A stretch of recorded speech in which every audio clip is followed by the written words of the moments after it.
दोस्तों बाजार में आज ज़बरदस्त गिरावट है। यहाँ पे सेंसेक्स करीब 1000 पॉइंट के आसपास गिरता हुआ आपको दिखाई देगा।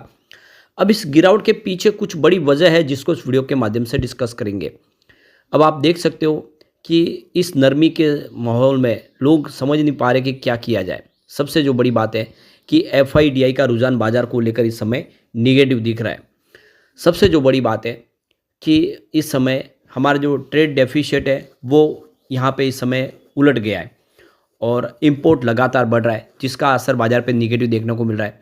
वैसे कुछ कंपनियों को इसका फ़ायदा भी होता है, लेकिन ज़्यादा करके जो कंपनियां हैं उनको इसका नुकसान होता है जो बिजनेस करते हैं। तो यहाँ पे इन सारी संभावनाओं को तलाशेंगे और जानने की कोशिश करते हैं आखिर बाज़ार के रुख क्या है आगे की तरफ। लेकिन फ्रेंड्स उससे पहले अगर आप पहली बार हमारे चैनल पे आए तो चैनल को सब्सक्राइब कर दीजिए, एक बेल आइकॉन दबा दीजिए ताकि जब भी नया वीडियो बने पहला नोटिफिकेशन आपको मिले। वीडियो पसंद आए तो लाइक से ज़रूर कीजिए। चलो फ्रेंड्स वीडियो स्टार्ट करते हैं। मैं हूँ आपका दोस्त एस बी दवे और हमारे अपने चैनल ऑनलाइन कमाई में आपका बहुत बहुत स्वागत है। तो सबसे पहले इस समय बाजार की बात करें, 1 बजे के आसपास का टाइम है। बीएसई सेंसेक्स 80,809 के स्तर पर है जहाँ पे 938 पॉइंट की गिरावट है, यानी 1.15% गिरा है बीएसई सेंसेक्स।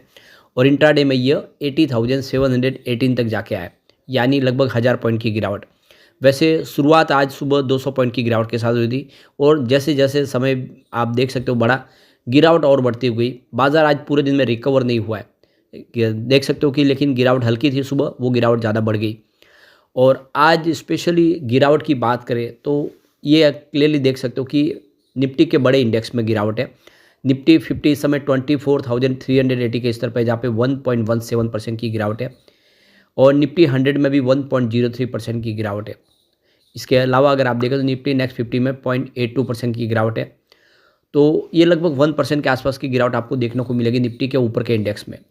अब यहाँ पे निफ्टी मिड कैप 50 की बात करें तो गिरावट बहुत कम है, मात्र 0.12% की गिरावट है और निफ्टी मिड कैप 100 में 0.17% की गिरावट है। इसका मतलब यह है कि जो आज गिरावट है वो बड़े इंडेक्स में है, न कि मिड कैप में। मिड कैप इतना कोई खास नहीं गिरा है।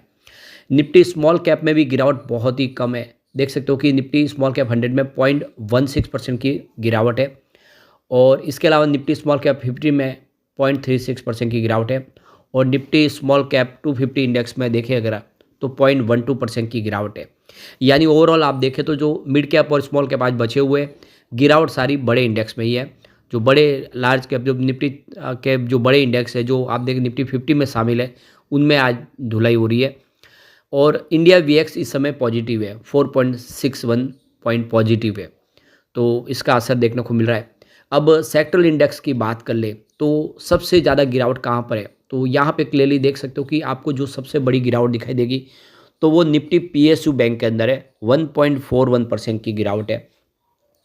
और इसके बाद आपको निफ्टी प्राइवेट बैंक में दिखाई देगी। आज बैंकिंग शेयरों की धुलाई हो रही है, 1.29% की गिरावट यहाँ पर भी है। तो आज बाजार के लूजर बने बैंक। इसके अलावा निफ्टी बैंक के अंदर 1.27% की गिरावट तो है, लेकिन साथ में अगर आप देखें तो निफ्टी फाइनेंशियल सर्विस में भी 1.38% की गिरावट है। यानी आज बाजार का जो गिरावट का जो सबसे बड़ा हिस्सा है वो फाइनेंशियल सेक्टर से ही, बैंकिंग सेक्टर से ही आ रहा है। इसके अलावा ऑटो में भी 0.98% यानी लगभग 1% के आसपास की गिरावट है।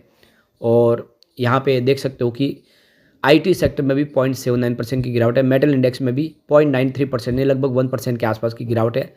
और यहाँ पे लगभग सभी इंडेक्स में गिरावट है। यहाँ पे 2 इंडेक्स है जो आज ग्रीन है, एक है निफ्टी रियलिटी जहाँ पे 0.72% की तेज़ी है और एक है निफ्टी एफएमसीजी जहाँ पे 0.11% की तेज़ी है और एक मीडिया जहाँ पे निफ्टी मीडिया के अंदर 0.35% की तेज़ी है। तो 3 ये सेक्टर इंडेक्स देख सकते हो ग्रीन है, बाकी ओवरऑल सभी जगह पे गिरावट का माहौल है और बैंकिंग शेयरों की धुलाई हो रही है। तो देख सकते हो कि इस समय एशियाई बाजारों में मिला जुला कारोबार हो रहा है। एशियाई बाजार में जापान के निक्केई में 0.16% की तेज़ी है, तो कोरिया के कॉस्पी में देखें कॉस्पी में 0.90% की गिरावट है और चीन का संघाई कंपोजिट इस समय 0.44% की गिरावट के साथ कारोबार कर रहा है। तो देख सकते हो कि एनएससी के डेटा के अनुसार 16 दिसंबर को एफआईआई ने नेट सेलिंग की है बाजार में 278.70 करोड़ की, यानी एफआई बाजार में बिकवाल थे कल। इस दौरान डीआई ने भी बाजार में बिकवाली कर दी 234.25 करोड़ की। काफ़ी दिनों बाद ऐसा देखने को मिला कि एफआई डीआई दोनों ही बिकवाल थे, जिसका असर बाजार में निगेटिव देखने को मिला। और यहाँ पे 16 दिसंबर को डाउ जोन में 0.032% की गिरावट थी, जो 43,754 के स्तर पे क्लोजिंग देखने को मिली। S&P 500 में भी देखें तो 0.38% की तेज़ी देखने को मिली, जो 6074 के आसपास रहा। नैस्डैक में 1.24% की तेज़ी थी। तो मिला-जुला रीज़न था कल तो, लेकिन अब ये जो गिरावट हो रही है इसके पीछे 3 बड़े रीज़न हैं। एक तो यूएस फेड मीटिंग होने जा रही है, उसको लेकर यहाँ पे लोगों के मन में काफ़ी सवाल है, कंसर्न है। और इंडिया का ट्रेड डेफिसिट वो बढ़ गया है, इसका भी निगेटिव से देखने को मिला। इससे रुपीज़ की प्राइस और गिर सकती है डॉलर के सामने। और हैवीवेट स्टॉक जिसमें रिलायंस एचडीएफसी शामिल है, आज काफ़ी ज़्यादा गिर रहे। तो ये 3 बड़े रीजन बन रहे गिरावट में बाहुल के। तो यहाँ पे देख सकते हो कि 18 दिसंबर को यूएस फेडरल रिजर्व की मीटिंग होगी और यहाँ पे देख सकते हो कि 25 बेसिस पॉइंट की रेट कट ऑलरेडी पहले हो चुकी है। अब नज़र है कि आगे क्या फैसला होता है, फेड रिजर्व में क्या कहा जाता है, उसको लेकर हम वेट एंड वॉच की स्थिति बनी हुई है। इस वजह से बाजार में इस समय थोड़ा सा दबाव देखने को मिल रहा है। और इंडिया का जो ट्रेंड डेफिसिट है नवंबर महीने में वो 37.8 बिलियन डॉलर के आसपास पहुंचा है, जो इंडियन रुपीज़ के ऊपर प्रेशर डाल रहा है। और ऐसे में इंडिया का जो रुपीज़ है वो डॉलर के सामने 85 के आसपास रहने की संभावना दिख रही है। वैसे आईटी और फार्मा सेक्टर को इससे फ़ायदा होगा, लेकिन दूसरी जो कंपनियां हैं उनको नुकसान होगा। और जो हैवी वेट है जिसमें रिलायंस इंडस्ट्री शामिल है, एचडीएफसी बैंक है, इन्फोसिस है, ये काफ़ी गिर गए, जिसका बाजार में निगेटिव असर देखने को मिल रहा है। तो ये गिरावट को लेकर जियोजीत फाइनेंशियल सर्विस के वीके विजय कुमार का कहना है कि इस समय जो मार्केट में गिरावट की वजह बन रही है कि ग्लोबल मार्केट इस समय वेट कर रहा है यूएस फेडरल रिजर्व के कमेंट्स का, कि क्या कहता है फेडरल रिजर्व अपनी मीटिंग के दौरान। उससे मार्केट के सेंटीमेंट पे असर देखने को मिलेगा। इस समय उसका असर निगेटिव देखने को मिल रहा है। इसके अलावा इंडियन रुपी जो कमज़ोर हो रहा है, जिससे एक्सपोर्टर को तो फ़ायदा होगा आईटी फार्मा सेक्टर को, लेकिन दूसरे जो इंपोर्टर है उनको काफ़ी नुकसान होगा, उसका भी बाजार पे असर निगेटिव देखने को मिल रहा है। तो नवंबर महीने में भारत का जो मर्चेंडाइज ट्रेड डेफिसिट बढ़कर 37.84 बिलियन डॉलर यानी करीब 3.21 लाख करोड़ के आसपास आ गया है। अक्टूबर में ये 27.1 बिलियन डॉलर के आसपास था, यानी 2.30 लाख करोड़ के आसपास था। बढ़ के आप देखो काफ़ी बढ़ गया है ट्रेड डेफिसिट।